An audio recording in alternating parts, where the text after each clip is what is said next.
A few people in the family own these and love these for making boiled eggs at different hardness and softness. So we decided, let's get on board. What intrigued me the most about this was the fact that it makes omelets.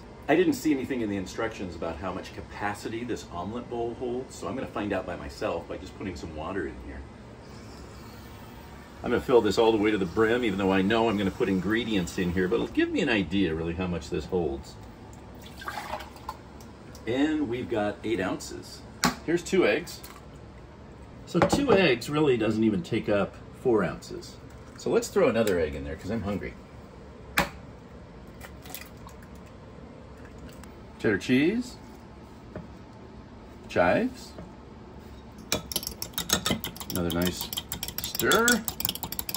This handy device lets me know exactly how much water I need. From what I gather, the amount of water that goes into the unit really dictates the time, because when the water's gone, the timer goes off. This particular boiling tray unit has to be in place all the time. Keep that in mind no matter what you're making. We're doing omelets today, but you have to have the egg boiling unit in there at all times, no matter what you're using. So let's go ahead and put our water right in the middle.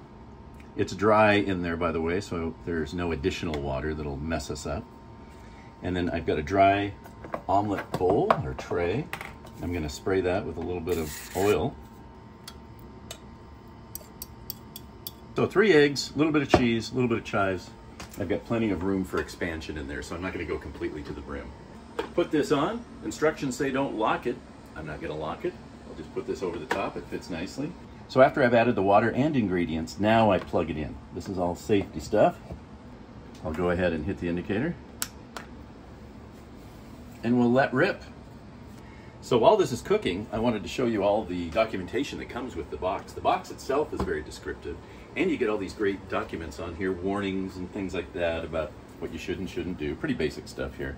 And you know, to get started quickly and so forth. And there's even a QR code if you want to get in here. And what I really like is just a very nice, well done accompanying manual that has, of course, safeguards telling you how to use it, and also recipes. You know, here's how to use our omelet bowl that we're doing right now. Recipe guide. So this is always impressive. So that was about 5 minutes. I'm going to unplug this, which will stop that. You will hear that, believe me, from another bedroom or from the bathroom. The eggs weren't quite done, so we put it back in with a little bit more water, and then we manually tried it. So we just lifted this up, put a fork inside, and this looks a lot more finished and a lot more like what I expect an omelet to be. So I'm assuming based on that and just the texture now that it's finished. So I'd say total cooking time is probably going to be somewhere around the 10 to 12 minute range, which still is pretty convenient. This is very hot, so I'm going to use a kitchen towel to prevent from burning my fingers.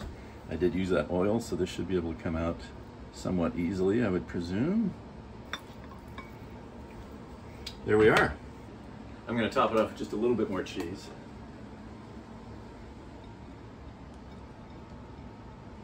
And a little bit of taco sauce.